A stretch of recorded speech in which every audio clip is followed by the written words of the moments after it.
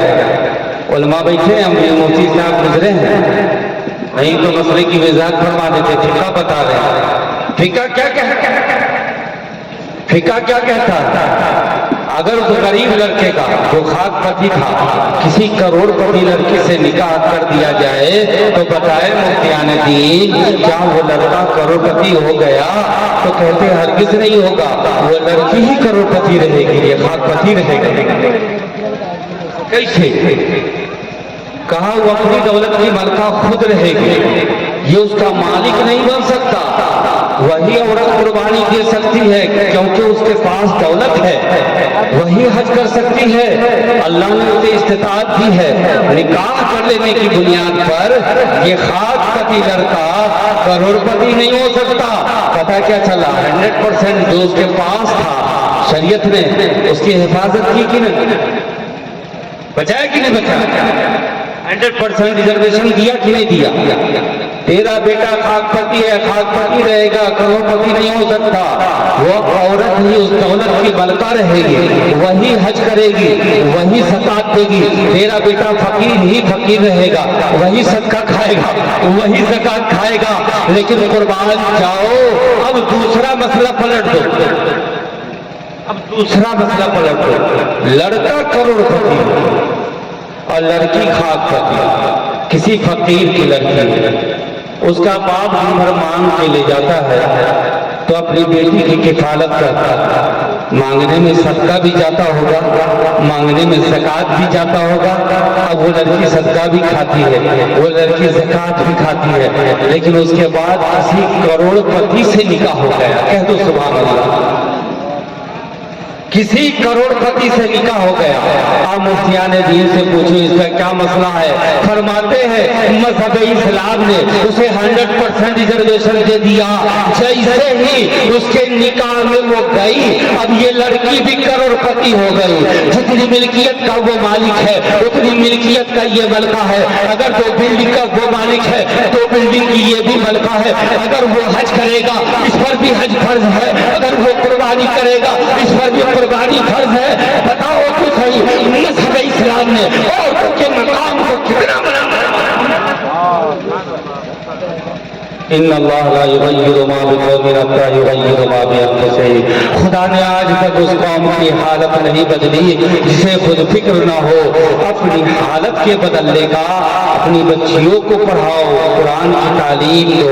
Doctor engineer بنانے کے لیے بچیوں کو میتھ اور بایو پڑھاتے ہیں ایام حمل میں, اور میری بیٹیاں ایام حمل میں ٹی وی دیکھتی ہے, فلم دیکھتی ہے, سیریل دیکھتی ہے, تو بچہ پیدا ہوگا تو کیسا پیدا ہوگا؟ آپ نے دیکھا ہوگا مسجد کے دروازے پر بڑی بھیڑ لگی رہتی ہے مغرب کے وقت, ہاں ٹھکانے کے لیے. ہم بھی نکل لیتے مسجد سے. ایک شخص کے بچہ کو لے کر کھڑا تھا, میں نے پوچھا کیا ہوا؟ کہا دیکھیے حضرت, اس کا بدن جو ہے وہ سکون میں اور اطمینان میں نہیں رہتا ہے, یہ ہمیشہ ہلتا رہتا ہے. میں نے کہا تم کون ہو؟ کہا میں اس کا پڑوسی ہوں. کہا یہ بچہ تمہارا ہے؟ کہا نہیں میں پڑوسی ہوں. اس کی ماں کوئی اور ہے, اس کا باپ کوئی اور ہے. کہا تم لے کر کے آئے ہو, ماں کیوں نہیں آئی, باپ کیوں نہیں آیا؟ کہا وہ بہت بھیجی لوگ, وہ بہت بھیجی لوگ, مجھے دیکھا نہیں کیا. اس بچے کی بیماری پریشان حال تھا, میں اٹھا کر لے آیا. حضرت دم کر دیں گے بچہ ٹھیک ہو جائے گا. کہا اس کی ماں کیا کرتی ہے؟ بھیجی ہے تو. اس کا باپ بھیجی ہے تو کیا کرتا ہے؟ کہا باپ ڈائریکٹر ہے. کہا باپ ڈائریکٹر ہے. اس کی ماں کیا کرتی ہے؟ تو کہا ماں ایکٹر ہے. میں نے کہا سبحان اللہ, دونوں کی نسبت سے یہ بچہ ڈانسر پیدا ہوا. لے ابھی ہل رہا ہے تو اس کے کردار کا نتیجہ ہے. انوانشکتا ہوتا ہے کہ نہیں ہوتا ہے؟ اس کردار کا نتیجہ ہے. بتایا نا, جب علی کا خون اور فاطمہ کا دودھ, جب یہ دونوں کی ملاوٹ ہو تب بچہ حسین پیدا ہوتا ہے, تب بچہ حسن پیدا ہوتا ہے. کسی یونیورسٹی کا انتخاب مت کرو, اپنے بچے کو اچھا بنانے کے لیے ماں کی گود کا اچھا انتخاب کرو. اگر بیٹے کا نکاح کرو اس لڑکی سے کرو جو لڑکی دیندار ہو, مذہب اسلام کو سمجھتی ہو, نماز کے قوانین اور فرائض کو جانتی ہو, تہجد گزار ہو, قرآن کی تلاوت کرتی ہو, تاکہ اس کی گود میں اگر کوئی بچہ آئے گا وہ دین سے جڑا ہوگا, وہ قرآن کی تلاوت کرے گا. آپ نے بہت ساری روایتیں سنی ہوں گی. آج مسلمان قوم کو کہا جاتا ہے اپنے کردار سے آپ بھٹک گئے ہو. ضرورت اس بات کی ہے, علماء جب کہتے ہیں چلا چلا کر کے کہ نہ ہم قرآن پڑھتے ہیں, نہ ہم تلاوت کرتے ہیں, نہ ہم حدیث پڑھتے ہیں, ہم دین سے کتنے متنفر ہو گئے ہیں, اس وقت مجھے بہت افسوس ہوتا ہے, بہت افسوس ہوتا ہے. علماء تو اپنا فرض ادا کرتے ہیں, میں بھی کہتا ہوں, لیکن کبھی کبھی ایسا لگتا ہے کہ وہ جو جملہ میں نے کہا نا کہ دودھ میں پانی ملاؤں, ایک شخص ایسا ہے جو پانی میں دودھ ملاتا ہے. کبھی کبھی ایسا لگتا ہے کہ بے وقوفی والا جملہ تو نہیں کہہ رہا ہوں. مسلمانوں کو قرآن پڑھنے کے لیے جب میں نے قرآن کی تلاوت کی تو پتا چلا کہ یہ بے وقوفی والا جملہ ہے. قرآن پڑھنے کے لیے مسلمان کو کہا جائے, حدیث پڑھنے کے لیے مسلمان کو کہا جائے, یہ بڑے افسوس کی بات ہے.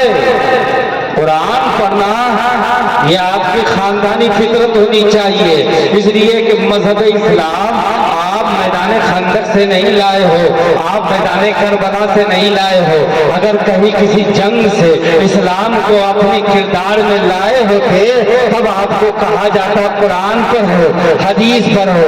آپ کو قرآن ملا ہے ماں کی گود سے, آپ کو قرآن ملا ہے ماں کی گود سے, آپ کو تلاوت ملی ہے ماں کی گود سے, آپ کو اسلام ملا ہے ماں کی گود سے. آپ بتاؤ تو صحیح, جو چیزیں اسلام, جو چیزیں میراث میں ملا کرتی ہے اسے کمائی نہیں جاتی ہے, اسے بچائی جاتی ہے. اگزامپل کے طور پر میں آپ کو سمجھانا چاہتا ہوں, آپ کے باپ نے میراث کی شکل میں ایک کٹھا زمین, چاہے 1 بیگھا زمین چھوڑ دیا ہو, 1 تلہ مکان یا 2 تلہ مکان چھوڑ دیا ہو.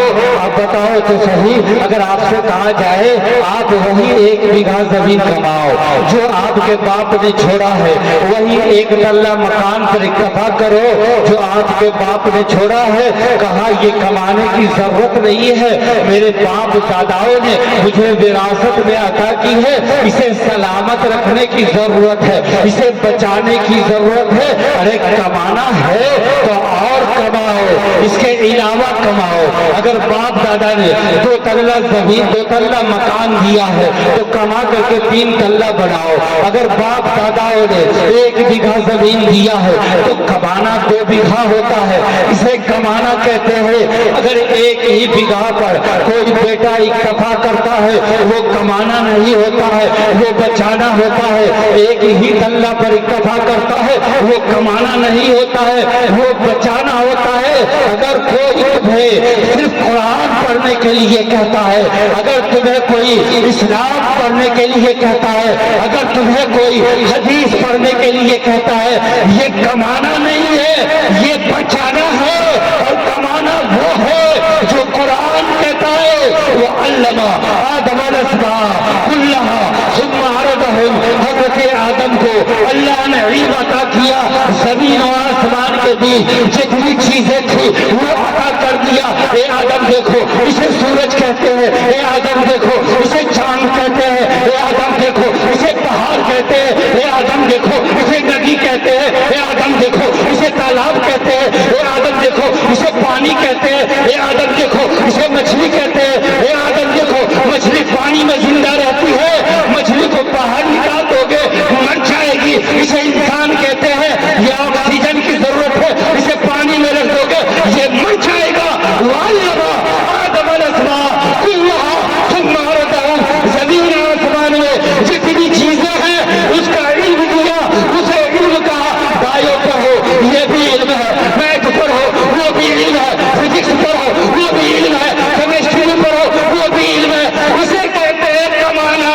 قرآن پڑھنے کو کمانا نہیں کہتے ہیں, بچانا کہتے ہیں. حدیث پڑھنے کو کمانا نہیں کہتے, بچانا کہتے ہیں.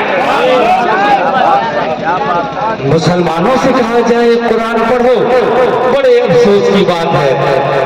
اگر آپ لائق بیٹے ہو تو سب سے پہلے ماں باپ کی وراثت کو بچاؤ, اس کے بعد کماؤ. اگر تم سے وراثت نہیں بچتی ہے تو کمانا فضول ہے. وراثت نہیں بچتی ہے تو کمانا فضول ہے. پہلے وراثت کو بچاؤ. اسی لیے کہا کرتا ہوں کہ اپنے ایمان کو پہچانو, اپنے عقیدہ اور عقیدت کو پہچانو. غوث اعظم کے غلام ہو الحمدللہ. آپ نے جلسہ سجایا, بڑے ہی انتظام اہتمام کیے. اللہ تبارک و تعالی ہماری عقیدت کو قبول فرمائے. اللہ بڑا رحیم و کریم ہے. لیکن جانتے ہو کہ جو بھی کام کرو محبت میں کرو. اگر محبت میں کرو گے تو تمہاری عادت بھی عبادت ہوگی. جانتے ہو تمہارا چلنا بھی عبادت ہوگا, تمہارا اٹھنا اور بیٹھنا بھی عبادت ہوگا. مفتیان دین بیٹھے ہوئے ہیں, اہل شریعت وہی ہے جو فجر کی بھی نماز پڑھے اور ظہر کی بھی نماز پڑھے, نماز کی پابندی کرے. اب نماز کے بعد کیا دن بھر مسلح بچھا کر کے بیٹھا رہے گا؟ فجر کی نماز پڑھ لیا, بچوں کی کفالت کے لیے کاندھوں پہ کلہاڑی ڈال کے جنگل میں چلا جاتا ہے, لکڑیاں کاٹتا ہے.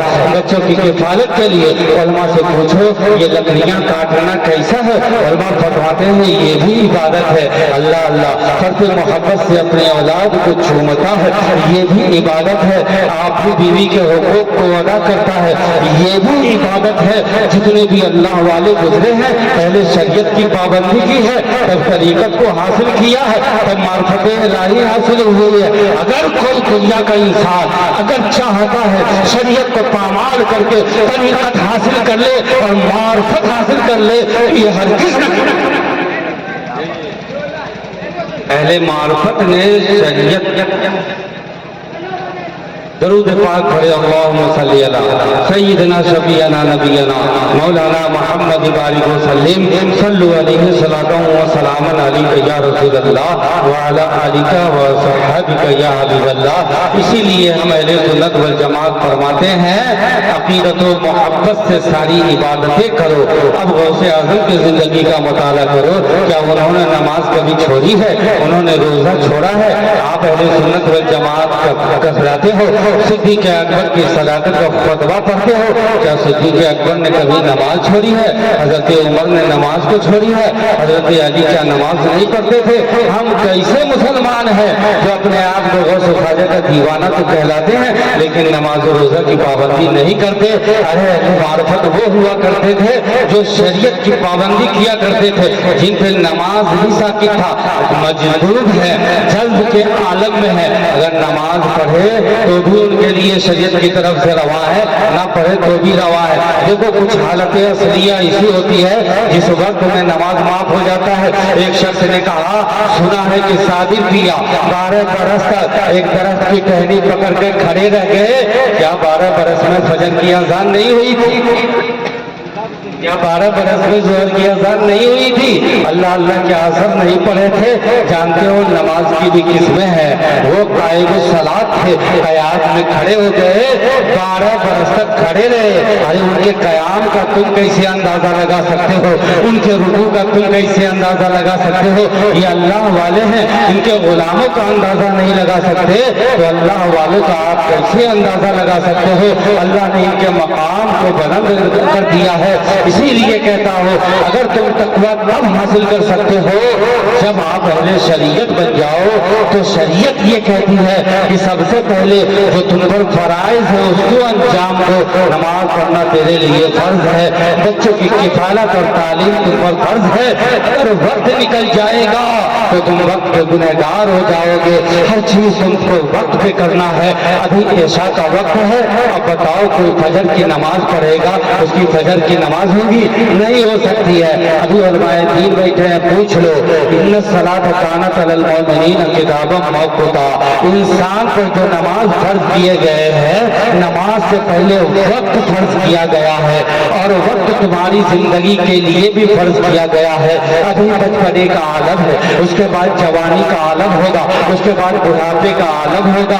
اب بچپنے کے عالم میں بچے کو مکتبہ فکر میں ڈالنا ہے، اسے قرآن کی تلاوت کروانی ہے، اسے میٹرک انٹر اور بی اے کروانا ہے۔ اگر وہی بچہ 24 سال کا ہو جاتا ہے اور کوئی کسی مکتب میں لے جا کر کے پہنچا دیتا ہے اور کہاں فرض ادا کرنے آیا ہوں، اپنے بچے کو قرآن کروانے آیا ہوں، میٹرک پاس کروانے آیا ہوں، کہے گا دنیا کی پاگل ہو گیا ہے۔ ارے اس کا وقت نکل گیا ہے، اب تیرا میٹرک بھی بیکار ہے، تیرا انٹر بھی، تیرا میٹرک بھی بیکار، تیرا انٹر بھی بیکار، اس لیے کہ وقت گزر چکا ہے۔ اسی لیے نماز بھی وقت پہ فرض ہے۔ اگر جوانی میں عبادت کا ہی اچھی نہیں، سب جانتے ہیں جب سجدہ ہو اس وقت سجدہ کرو، بڑھاپے میں تو گھٹنا نہیں رہتا، سجدہ کیسے؟ بڑھاپے میں گھٹنا نہیں رہتا، سجدہ کیسے ہوگا؟ ذرا سوچو تو صحیح۔ وقت پر سب چیز اچھی ہوتی ہے اور کہاوت بھی ہے وقت پر شہنائیاں بجتی ہے تو اچھی لگتی ہے۔ اگر کسی کا انتقال ہو جائے شہنائی بجا دو، تماچا کھا جاؤ گے۔ اگر کسی کے جنازے جا رہے ہو آپ گانا گا دو، تماچے کھا جاؤ گے۔ اور پتہ کیا چلا کسی کی شادی ہو رہی ہے وہاں پہ مرثیہ گا دو تو بھی تماچے کھا جاؤ گے۔ وقت اور حالات کی نزاکت کو سمجھنا ہے۔ اگر اللہ نے تمہیں اولاد دی ہے تو اس کو وقت پر پڑھانا تیرے لیے فرض ہے۔